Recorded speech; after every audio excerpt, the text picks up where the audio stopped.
Bismillahirrahmanirrahim. Assalamualaikum warahmatullahi wabarakatuh. Pada kesempatan kali ini, kita akan belajar di kelas 5. Nah, pelajarannya adalah yang ke-6, yaitu materi Mari Mengenal Rasul-Rasul Allah. Adapun submateri yang akan kita bahas adalah tugas dan sifat Rasul Allah. Nah, tugas-tugas Rasul Allah. Itu ada beberapa tugas ya dari Rasul-Rasul Allah. Di antaranya adalah yang pertama ada menegakkan kalimat tauhid. Maksudnya adalah menegakkan kalimat la ilaha illallah. Jadi tiada Tuhan selain Allah. Nah, bahwa sebagian besar memang manusia itu mereka tidak menyembah Allah, bahkan Tuhannya bermacam-macam, bahkan Tuhannya banyak. Maka salah satu tugas dari Rasulullah adalah menegakkan kalimat tauhid bahwa Tuhan itu adalah hanya satu saja, yaitu Allah. Nah, gitu. Yang kedua adalah menyeru manusia untuk menyembah hanya kepada Allah. Jadi ada beberapa kesalahan di antara manusia itu bahwa mereka menyembah bukan Allah. Ada yang menyembah matahari, menyembah hewan, menyembah pohon, ya. Mereka menyembah makhluk-makhluk Allah. Nah, maka tugas Rasul itu adalah mengingatkan, memberitahu bahwa Tuhan yang sebenarnya itu adalah Allah, bukan apa yang mereka sembah saat itu. Nah, seperti itu ya.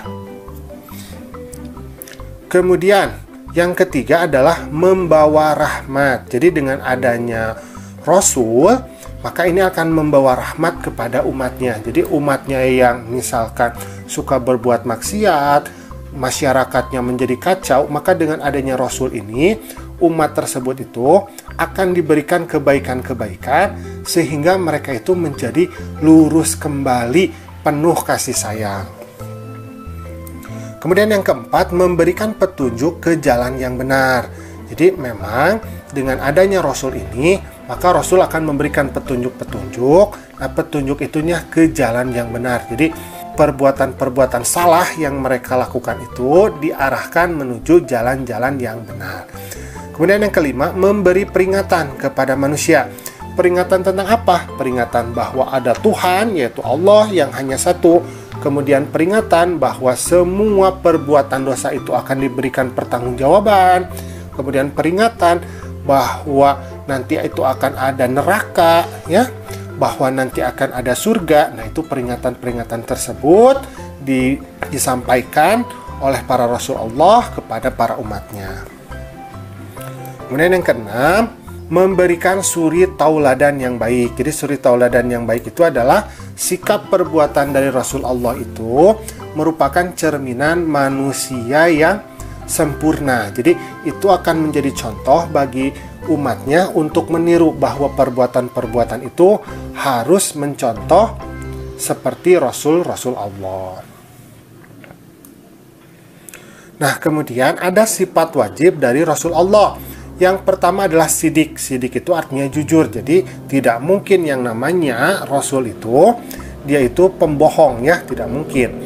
Yang kedua adalah amanah. Amanah itu artinya dapat dipercaya. Jadi kalau orang yang amanah, ketika dia diberikan suatu amanah, maka dia itu akan melakukannya, akan melaksanakannya, ya. Kemudian yang ketiga, tabligh. Tabligh itu artinya menyampaikan segala apa yang diberikan oleh Allah berupa wahyu, maka itu akan disampaikan, tidak ditutup-tutupi ataupun disembunyikan.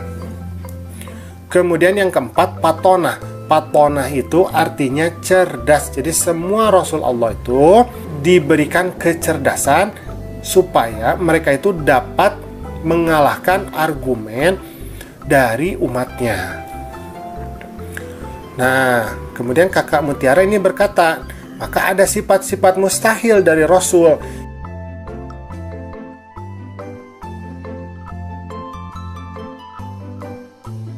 Yang pertama adalah satu, kidzib. Nah, kidzib itu artinya dusta. Jadi tidak mungkin Rasul itu adalah seorang yang suka berbohong, seorang yang suka berdusta. Yang kedua, khianat. Khianat itu orang yang tidak bisa dipercaya. Jadi kalau ngomongnya itu, saya berjanji besok bla bla bla bla, tapi ternyata tidak dilakukan. Nah, ini termasuk orang yang khianat ya, tidak bisa dipercaya. Yang ketiga adalah kitman. Nah, kitman ini orang yang suka menyembunyikan kebenaran. Jadi dia mengetahui sesuatu, nah tidak disampaikan kepada orang lain. Jadi pelit informasi ya. Nah, yang keempat adalah baladah. Baladah itu artinya bodoh. Jadi bodoh itu orang yang mengetahui kebenaran tetapi dia tidak mau melakukannya. Itu disebutnya bodoh ya. Nah, alhamdulillah pembelajaran kita pada kesempatan kali ini sudah selesai ya. Ingat ya untuk mengamalkan sifat wajib Rasul dan menjauhi sifat mustahil Rasul. Assalamualaikum.